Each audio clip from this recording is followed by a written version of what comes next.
good evening. Welcome to another important moment where we talk about business and the indices of business. It is Business 101 and my name is Bladden Kemp.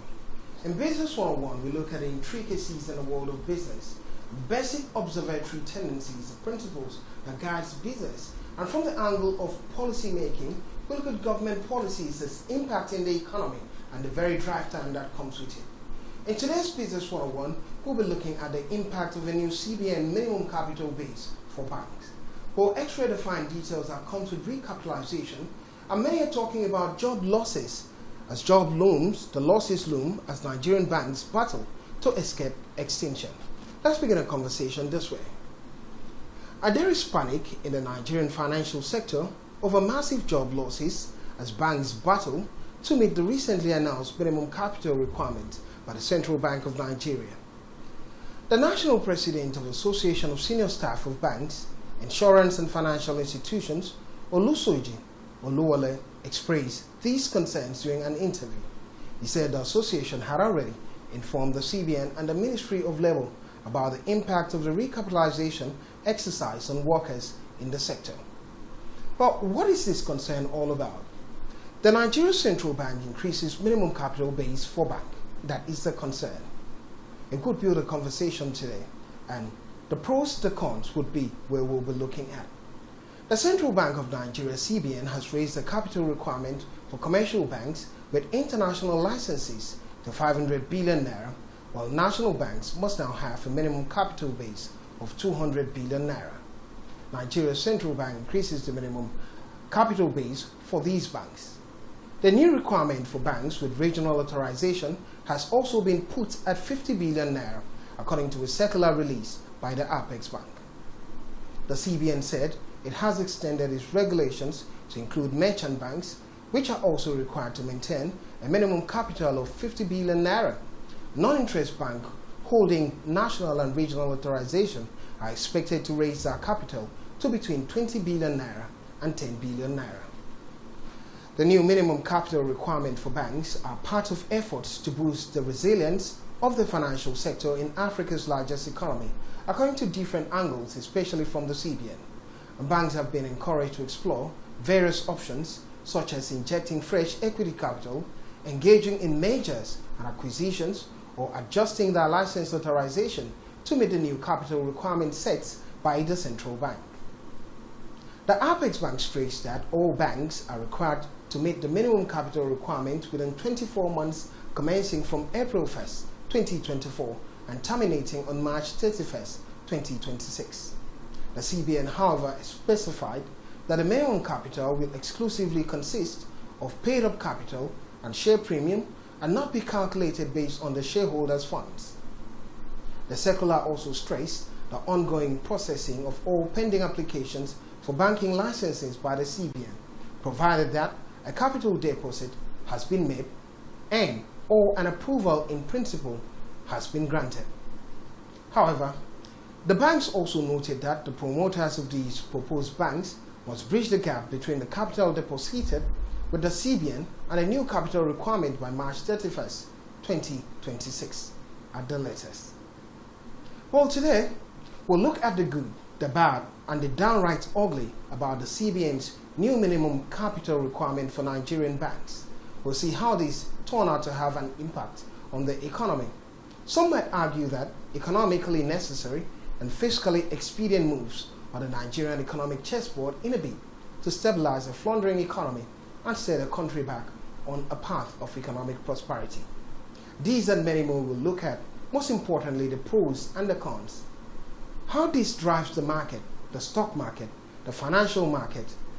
Is it an argument about stability for the banks? What about foreign direct investments and foreign portfolio investments in the country? Or what about the state of the stock market or more demands from these banks without actual value at the end of it? Well, this will be the part of the conversation today, looking at the impact of the new minimum requirement for banks in Nigeria. We'll go on a short break. When we're back, my guests will be around and they'll talk about the details of this every step all the way. Don't go anywhere.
Welcome back. It is Business 101, and my name is Bladen Kim. And now we're having a conversation about the impact of the new CBN minimum capital base for banks. Well, according to multiple reports, the date has been set, and the CBN have told all the banks, from those with international base and those that are national banks, merchant banks, and those within the region, to increase that capital base at a maximum of it being 500 million naira and the lowest 10 million naira. It's a conversation, and we'll look at the impact of this in the economy of Nigeria. What are the pros and cons? What has been the thoughts of the CBN? And while they thought about this, the last time we saw this happen was 20 years ago, and we saw the impact, many majors in this regard. Well, my guests join the conversation. Mr. Abel Udi, an economist, a chartered accountant, joins the conversation this morning, and Mr. Emana Edem, an economist, joins the conversation. Abel Udi, good evening, welcome to the show. Good evening. Thank you. Thanks for having me. Excited to have you this evening talking about the impact of these concerns, a new minimum capital standings, capital base for the banks in Nigeria. Mr. Emana Edem, also fascinating to have you in the show this evening. Welcome to the show. Good evening, and thank you for having me. All right, and Marcy, if everyone is set and ready for the talking point, let's begin the conversation now. And when we talk about increase in the capital base of 4 banks, many people begin to wonder what it's all about. Well, one of those conversations is talking about a CBN's minimum capital base for these banks in Nigeria. And there are different classes of banks. We're talking about banks that have national presence, international presence, and those that are of regional presence. But when you talk about capital base for bank, what are we talking about, Emana Edem?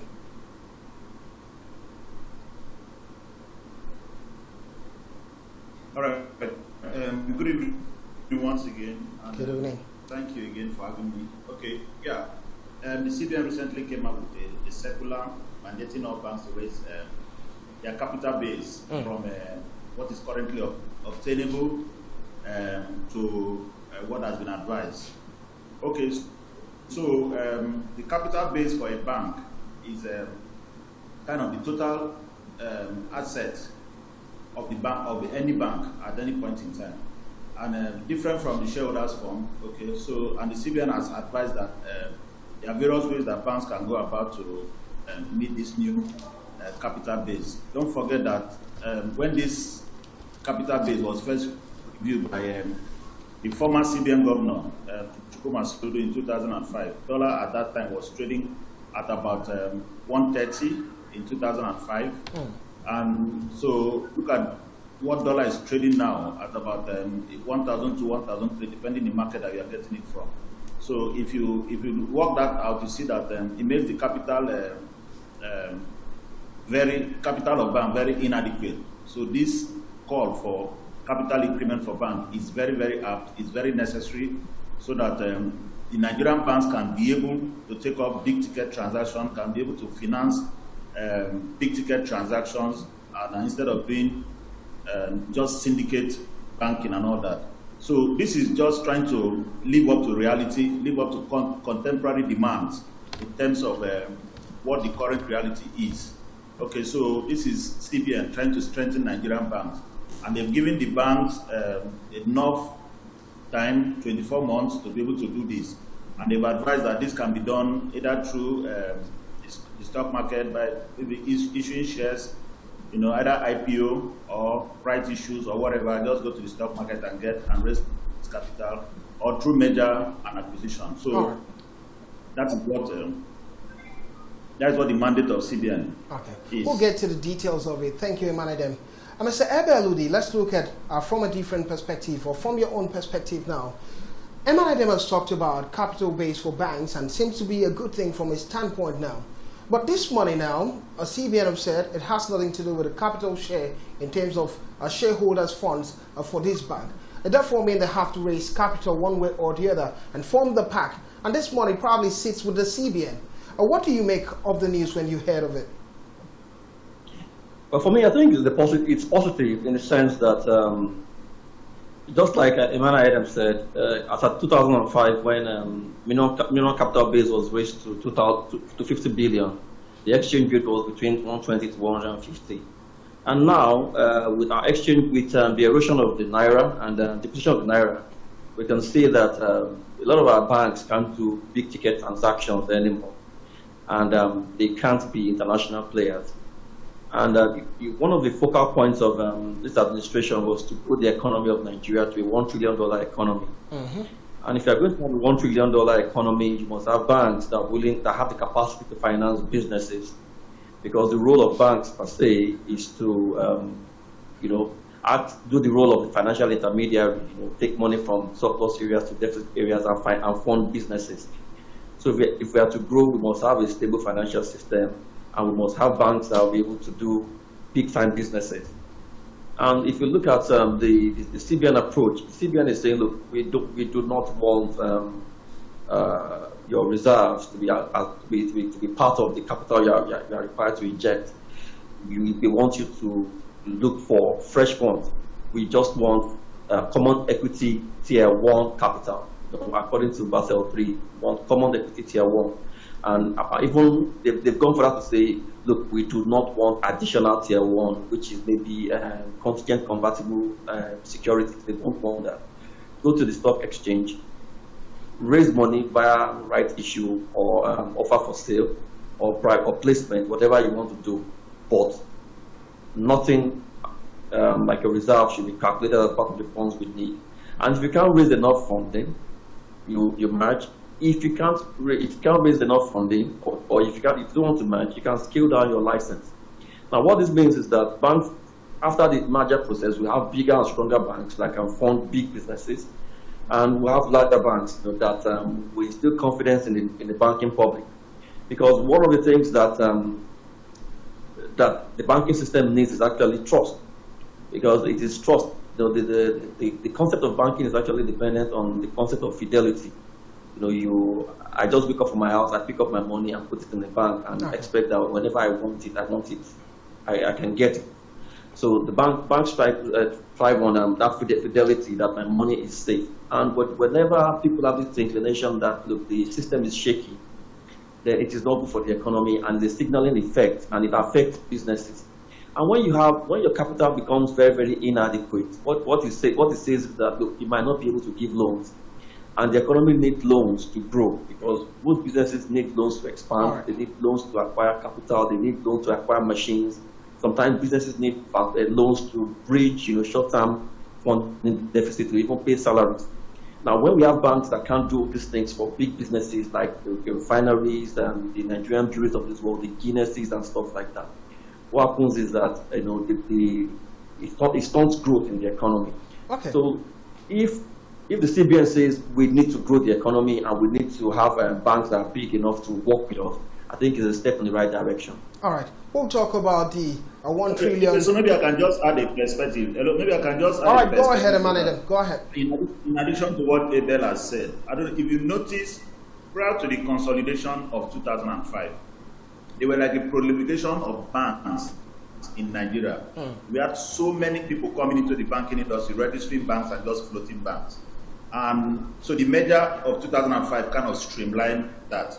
Now, because of what has happened, now in recent time, I don't know if you have noticed also, there's been a high level of new banks coming into the stream. You understand?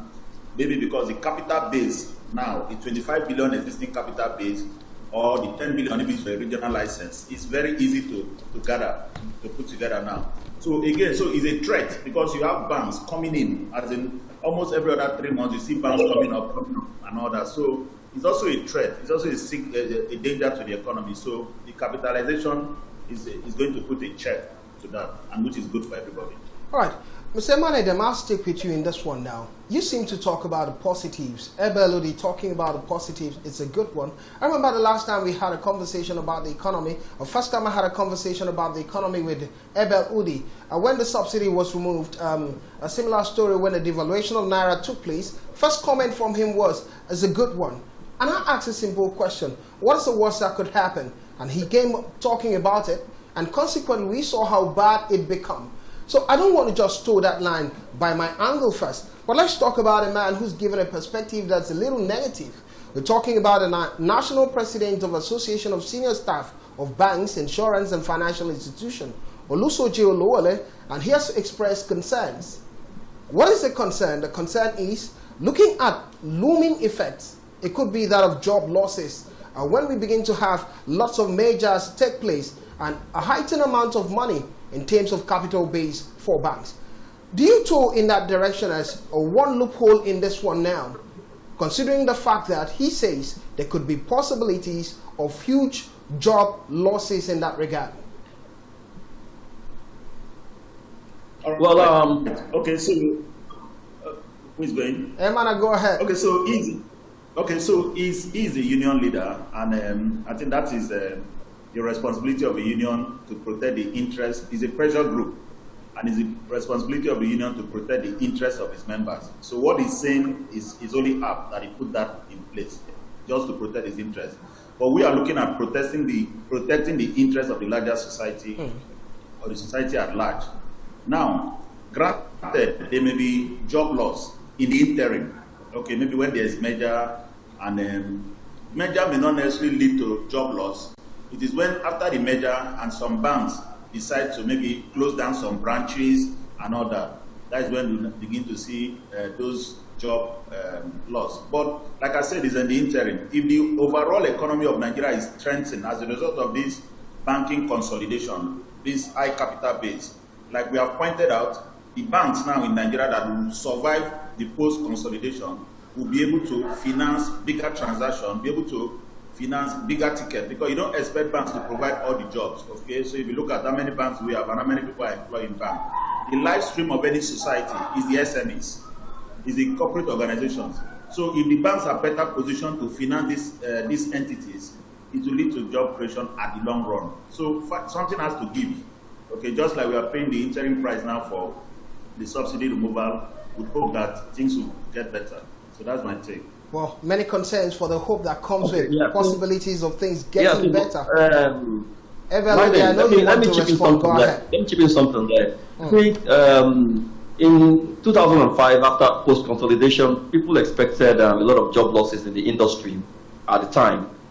And what happened was that we now had bigger banks with bigger branch networks, and the industry became even more staffed than it was pre-consolidation in 2005. Okay. Now, if the capital base of banks is increased to 500 billion for instance, the industry will still need staff to work that capital. Don't you agree with me? You see, the bigger the banks, the bigger the branch network, and the bigger the capital, the bigger the investments banks will be willing to take, and the bigger the risks they'll be willing to take, which will need which will require money. So for me, I don't think it's a win-win for everybody. A few people would leave because I've been initially at the level of at the point of mergers and acquisition or restructuring of businesses. There could be some form of synergy where a few staff will need to go. But mind you, some of these staff, there are other opportunities that will open up in the sector. We have the fintechs, we have people who will get paid and who will go into other small-scale businesses. And after a while, when the industry stabilizes, after a while, there will still be manning gaps, and some of these people might be called back, to join the industry. And also, for me, I think this is the time for most bankers to reskill, because when you reskill, with a merger comes, new opportunities in banks. With 500 billion comes opportunities for banks to do more businesses. And if you have the foresight, if you look at if you have an idea of what banks will do in like 2 to 3 years time, you can actually become prepared for that currently. And it's going to be a win-win for staff and the banks alike. Because I would want the labor leader to actually use statistics to back this claim of possible job losses. Because as far as I'm concerned, when I joined banking post-merger, you understand, the bank I joined then, the Continental Bank, had a lot of money gaps. And in fact, they were going to universities and polytechnics to recruit staff and even getting staff of banks that had been liquidated to come back into the system to man gaps because the bank was larger than they envisaged. So for me, the possibility of job losses, well, it's there, but I think it will be minimal, and it's something the economy can deal with when we get to that bridge. All right. Talking about when we get to that bridge, the first bridge we got to has been so difficult for many Nigerians, and it could always be scary when we're looking at the future and living the present. But let's have another angle to this now. You've talked about banks and big corporations, or what about smaller corporations? Because this gets to affect, let's talk about 10 billion naira for non-interest banks holding regional authorization. While these banks are needing more money, most banks will end up going to pick loans. And let's look at now, you've talked about lots of pros in this regard. Let's look at the disadvantage of this particular one, because it can be all positive at the end of it. Small businesses, isn't this also putting lots of pressure on small businesses, or many people who are thinking probably to become a smaller bank, a regional sort of bank, to come up? Emadim, you mentioned that instead of having banks spring up every 3 months, that probably you get to have one big stable bank, or the banks that are around being big and stable. Is that a good idea for a developing economy? Industrialization being that people are having dreams, they want to build more banks, but because of a quotient of money, the money base, they cannot do that. Is that not a problem? No, I don't see it as a problem. If you have, given what we have submitted today, I don't see it as a problem. We have clearly stated the fact that these banks, by reason of the new capital requirement, will be able to finance much more transactions, be able to support much more businesses. And what we are just discussing now, we are discussing commercial banking license. Okay, yes. So there are also microfinance banks. If you are talking about those at the down end. Okay, so CBN is driving financial inclusion. So there are the MFBs, the microfinance banks, that are also there to support those small business MSMEs, like the micro and small medium scale enterprises. Okay, so the microfinance bank can also be there to support them. So we have a lot of fintech in the system. And so the consolidation of bank doesn't take away the branches of the bank. Okay, so even with this consolidation, banks may even be able to spread better. Okay, because they have more capital for them to work with. So I see more of advantage than disadvantage with this. All right. I love the fact that you see more of advantage than disadvantage. But let's look at something. Let's look at another perspective. Okay. Let me give another perspective to it. Now, one of the questions we should ask ourselves is that what is actually the role of the capital? Go ahead. Now, the issue with banks is that banks will carry assets. And what we carry as assets in our books are not just tables and chairs. They are what we call risk assets, loans. Loans are our assets, and these loans are very, very risky. Now, the first line of defense of a bank against bad loans is the capital base, because a bank would not use your deposit, your savings, your line in UKM savings as a line to write off a bad loan. A bank will only write off a bad loan against its shareholders' funds, who are the risk taker. So if the banks are to increase their capital base, it means they can take on more risks. And if some of these risks go bad, there's a larger defense mechanism to foreclose the possibility of a bank going down. You see, the idea of banks bringing up with smaller capital base, is something Nigeria has outgrown, because I don't think anybody wants to go to the days of 1994, the failed bank tribunal, when a lot of banks went under, about 180 of them went down with people's monies, and there was this fear of the Nigerian banking system. I think Nigeria has outgrown that kind of system. We can only move from good to great, because when banks fail, it's only the staff that lose their jobs. People's savings, people's bits of life, people's savings, people's pensions are lost, and there's a greater repercussion on the economy than when a few people might lose their jobs in terms of banking consolidation, which will be made up by the bank's ability to grow the economy, and the economy reabsorb those people in other sectors of the economy. All right. One other outlook regarding this would be now, when we talk about this economic base, let's see how this, beyond just the big banks, and how this gets to affect investment from the stock market to the financial market and all of it. Emma, when you started, you gave an example where the exchange for Naira and dollar was when it first happened under Soludo, and afterwards the difference now. And now, does it have any implication in overall in the exchange market in the long run? And also talking about the prices of food in the long run, does this have a ripple effect moving down? Yeah, sure, it does. I was even going to bring that up if you didn't ask. Yes, it's going to have a positive effect on our foreign exchange. Now, banks being mandated to come up with this sum, I'm not sure we expect that all those money will come from Nigeria. There's going to be a lot of foreign direct investors coming to invest in some of those banks, and this money are going to come in form of inflows, a form of FX, foreign exchange. So as these inflows and foreign exchange are coming in, it's strengthening the Naira. So I think at the long run, and I think maybe that is why CBN has also been able to spread this for 24 months, so that the inflow can even be steady, so that as the inflows are coming in from the FDIs to invest in the various banks in different categories of the banking license, that will contribute positively, to the Naira exchange rate. We expect that there will be a positive spike in the exchange rate because of this consolidation. All right. Good expectations from that regard. Let's also talk about the economic standings of these other banks.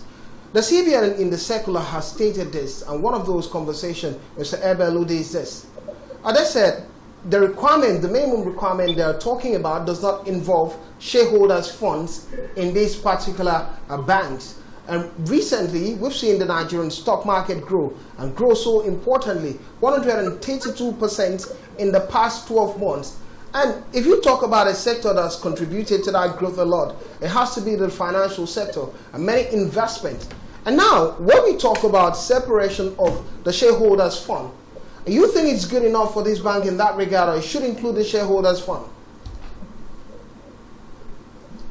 Now, Blyden, what we need to look at is that, the CBN is not acting in isolation. The CBN is acting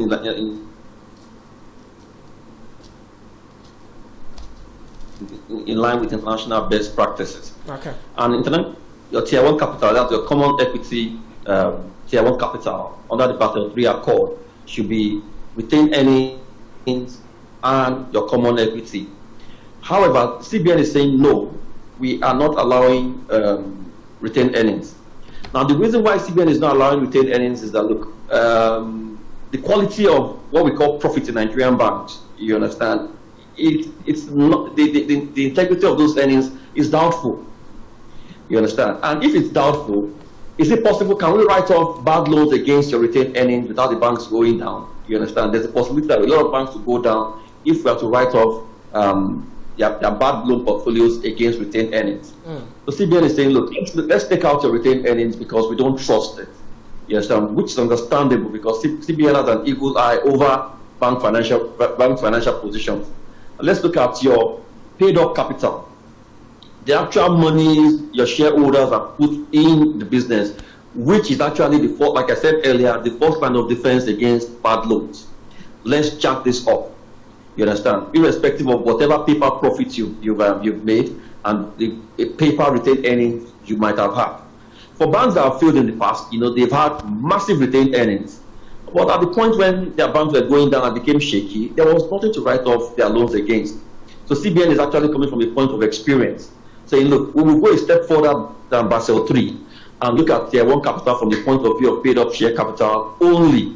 And also, if you look at the memo is saying, they're also rejecting AT1, which is additional Tier 1 capital, which are other securities, which will have, which are like examples of convertible bonds, like Access Bank was trying. Let me not mention the bank here. A bank was trying to do some form of Euro bond, you understand, the form of capital, which was like convertible to shares much later. But CBN is saying, no, we don't want all these things. We want fresh capital. Whoever is going to come into your bank now should come in and provide the money as equity. So that whatever you want to do, you know this is shareholders' funds, that you need to give returns on it, and you be careful how you manage it. And if you go, if you have a huge bad loan portfolio, we can write off against your share capital, and you can still survive on the long run and actually recover and recoup and start the business all over again. Now, for me, this will instill confidence in the system, because that is actually what the country needs to survive. Yes, and we need banks that can decide to say, look, let's do something big. I want to give you an instance. During the bid round for telecoms, during the time of General Obasanjo and former Vice President Atiku, First Bank of Nigeria invested in international ILL then. They funded ILL to the point of 100 billion, and they lost that money. If they didn't have adequate capital, First Bank would have gone down. But because they had adequate capital, the bank was able to survive that ordeal and move from there and they became stronger. I think they learned their lessons from there. Now, between you and I today, it took about 4 or 5 banks to syndicate the facility, to syndicate the Dangote refinery project. Ideally, just one bank in South Africa will have funded that facility. So it means if 4 or 5 banks, major banks, funded Dangote refinery, before those banks will fund another refinery to rival Dangote, might take 3 or 4 years. But what CBN is saying, no, let's look at the big picture here. Let's get more investors, stronger banks, and let them invest more in the economy. This way, we can achieve the $1 trillion economy we are looking at. Something has to give, and we can't be global players, with small banks. It's not possible that Nigeria becomes a global player in terms of economy with small banks. All right, a good outlook there. Lots of positive from Abel, Udi, and Eman Edem. Well, we'll go on a quick break. When we're back, the conversation continues. We'll look at the loophole in this policy, because it can be all positive. There could be what ifs within the ranks. Well, that will be the conversation. And when we're back, the conversation continues. And we go on that break now.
Welcome back. It is Business 101, and my name is Blyden Kim. A topic and a talking point is built around the minimum requirement from CBN when it has to do with the capital base of banks in Nigeria. According to the memo we received, or a circular that circulated early this week, it was all about 500 billion naira increment in terms of capital requirements for commercial banks with international licenses. On the other hand, 200 billion naira, a minimum capital base for national banks, and 50 billion naira, new requirement for banks with regional authorization, and for merchant banks, a minimum capital base of 50 billion naira, and then 20 billion naira for non-interest bank holding national authorization, and 10 billion naira for non-interest banks holding regional authorization. It's been a conversation. My guests in the house have given lots of positivities about this particular policy. But just as we always have to say, when we look at things, we try to look at two sides of the coin, the positive, the pros and the cons. And now let's talk about the cons or possibilities, the what ifs in this regard. And my guest Abel Udi are still standing by, and Emana Edem, both economists in the different ranks talking about this. Now let's look at now the weakness, possible loophole in this policy. At the end of it, just as we talked about the Naira devaluation at the time, many said it was one for the future, but it's biting the citizens so severely till at some point, the Minister of Finance came out to say, if you look at bank accounts, not many Nigerians have up to 500,000 Naira in their accounts, and it's something to look forward to. Inflation has been heightened so well. And now a new policy, and the government of Bola Ahmed Tinubu are saying we're looking at a $1 trillion economy. Is that possible? And the first step, according to CBN, is to increase the capital base of this bank. So, Ebe Alude, I begin with you now.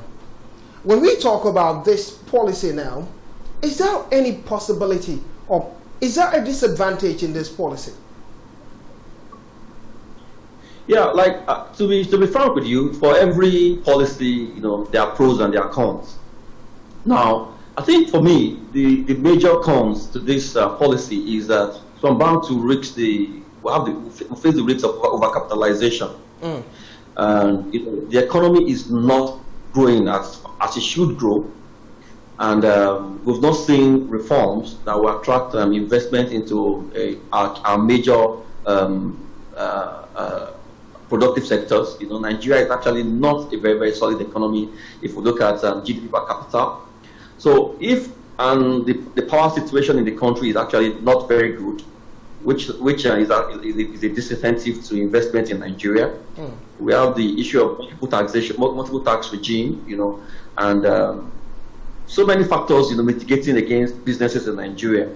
So if we have banks, that are overcapitalized, and there are no viable sectors to invest this money in, then the return on investment for providers of this capital might be minimal.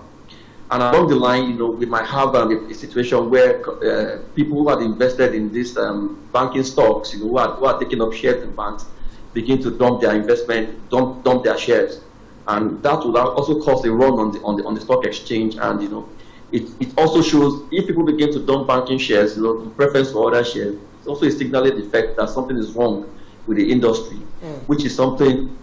Policy frameworks also need to look at. If you look at in the time of Professor Charles Oludo, then CBN, the how do I call it now? The banking consolidation then came with a lot of reforms that ushered in the telecoms boom, and investments into oil and gas and the likes, which meant that banks with new additional capital will invest in these new sectors and make money. So if we don't have a lot of reforms that will attract investors into Nigeria, especially the power sector, oil and gas, the fintechs, create more impact, the banks might raise the risks of banks might run the risks of overcapitalization. And when you have this, that means you have a lot of money.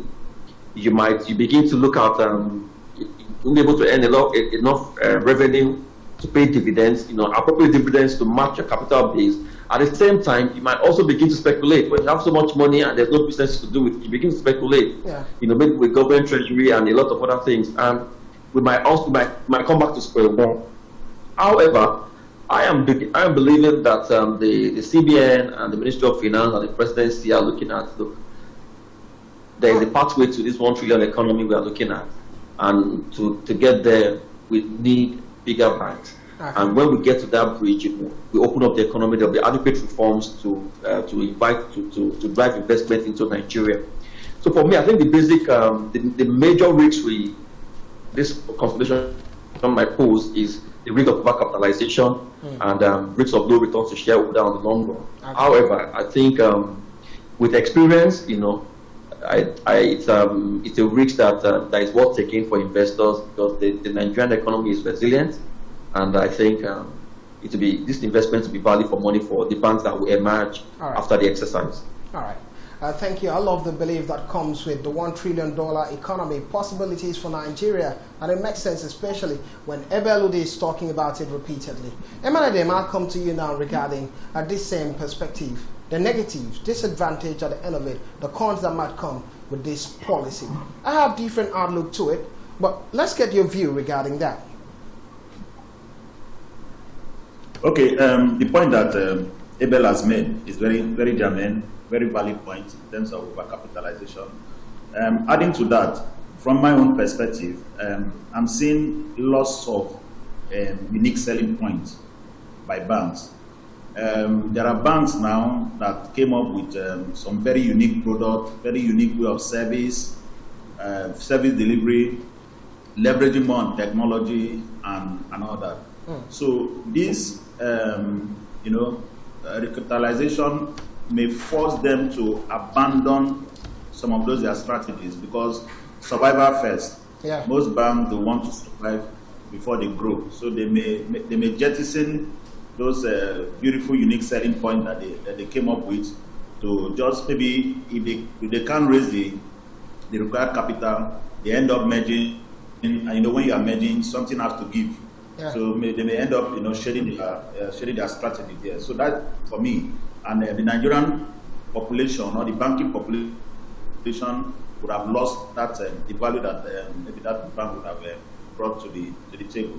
Secondly, I'm seeing banks have been asked to raise this additional capital, and I don't know how CBN or the regulatory agencies are going to be able to monitor these the sources of the capital. So there may be a little possibility for a window for money laundering. So this is an opportunity for some people to as I mentioned, FDI, foreign direct investment, coming in from offshore and even locally. So there may be this may be opportunity for a window for some money laundering activity. All right. Then there's another challenge of brand erosion. When merger takes place, a lot of banks will disappear. A lot of strong brands. I remember those days, before around that 2005.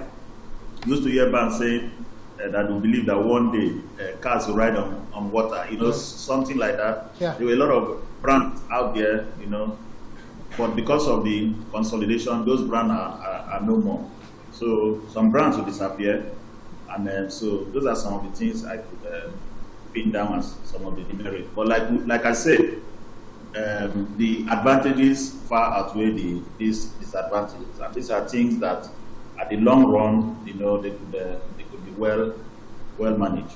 Okay, I'm still sticking with you, Emanedem. It's still possible to see a big brand become a small bank afterwards based on their licenses. We could see that happen, isn't it? Sure, I need to understand a big brand becoming a small brand. A big bank, for example, because we say they can drop their licenses. Maybe, I don't get it, maybe you're talking about a bank that's so big, it's having an international license, ends up picking up maybe a national license and said enough of all of this, the money is too much. Is that a possibility? Okay, so this period of consolidation, yes, it's possible. This period of consolidation is always a very interesting period for the executive management of banks because it's a period of brainstorming, it's a period of negotiation and all that for them. So yeah, big brands, if they negotiate well, if they play well, they will survive. But I'm not seeing any bank realistically downsizing or downsizing, I don't know, to a lower tier. I see more of merger, I see more of acquisition. Well, the distance of time is still there for them to recover and be able, not necessarily recover, for them to be able to meet up the target. And we're here, it's beginning from April 1st to March 31st, 2026. So a time frame of 24 months is something workable for the banks. Ebeludi, let me ask you this now. One other conversation from a disadvantaged point of view for many people is this. Banks are bringing so much money, put in the coffers of the CBN, and are staying there, basically doing nothing as a capital base for this bank. And this amount of money could be in circulation in the economy for businesses, for loans and other things. Is that not a negative in this regard? Well, I think that is not the position of the capital of the capital base of banks. Banks actually trade with their capital.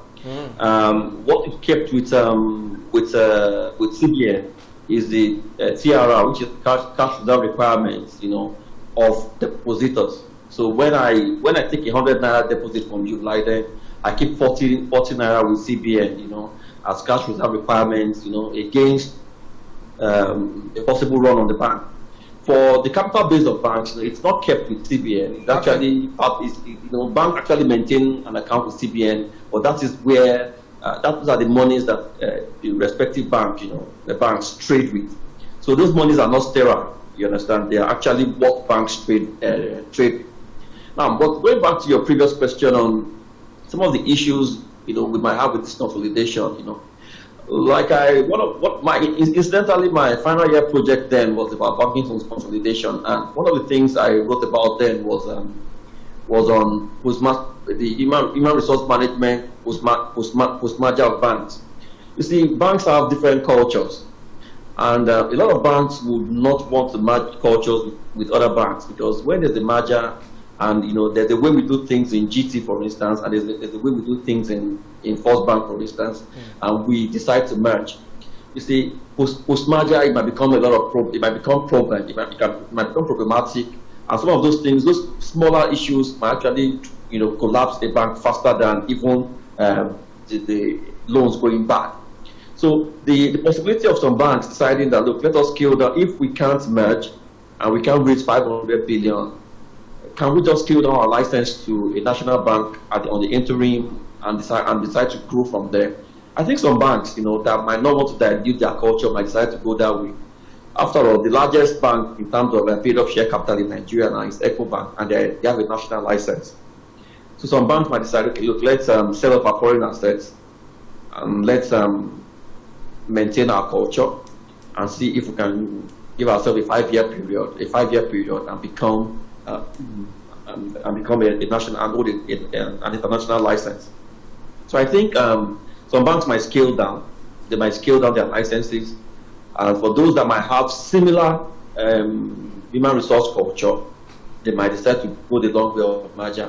But with merger comes a lot of issues, you know, human resource issues. I work in a bank where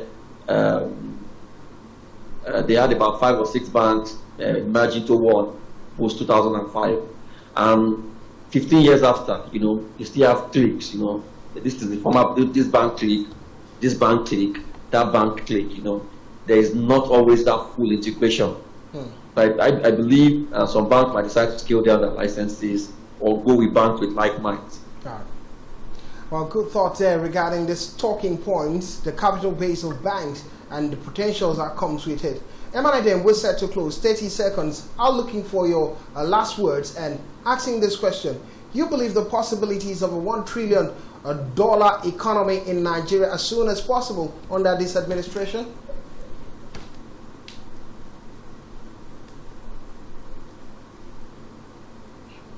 Well, difficult to get a man there. Ebel Udi, a similar question to you now. You've spoken much about the $1 trillion economy. Okay, go ahead.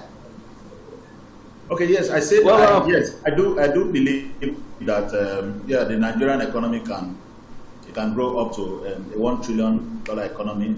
At first, when this administration started, it was looking all gloom and dark, and especially when the subsidy was removed, and the hardship, you know, and all those complaints from people and all that.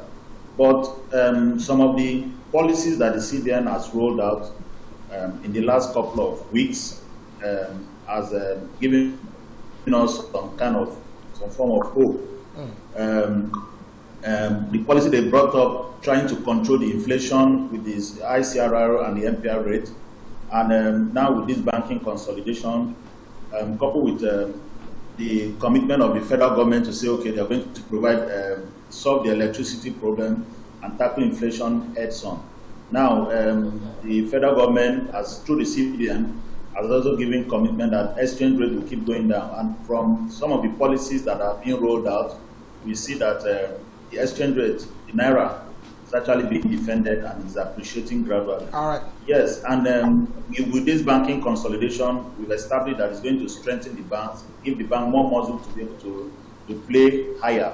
So yes, the economy can grow. Now, remember last week, the Dangote refinery finally began shipment of product out to 2 different countries, and we expect that the inflows of that will come into the country. All right. And we're also expecting that the refinery will also come up in the nearest future. So these are some of the things that is giving us hope, and we are being optimistic that the economy can come to, yes, a $1 trillion economy. Thank you, Mr. Emana Edem. Your perspective well appreciated regarding the talking point, the impact of the capital requirement for banks. And Abel Udi, always fascinating to have you on the show and all the positivities that comes with talking about the economy and businesses in the country. Thank you for being a part of the show. Thank you for having me, Biden. All right. Well, here we draw the curtain in today's edition of Business 101, and we also extend our greetings to you at home and being a part of the show one way or the other. And thank you. My name is Bladen Kim, and we say bye-bye. We return next week for further conversation on the economy and business.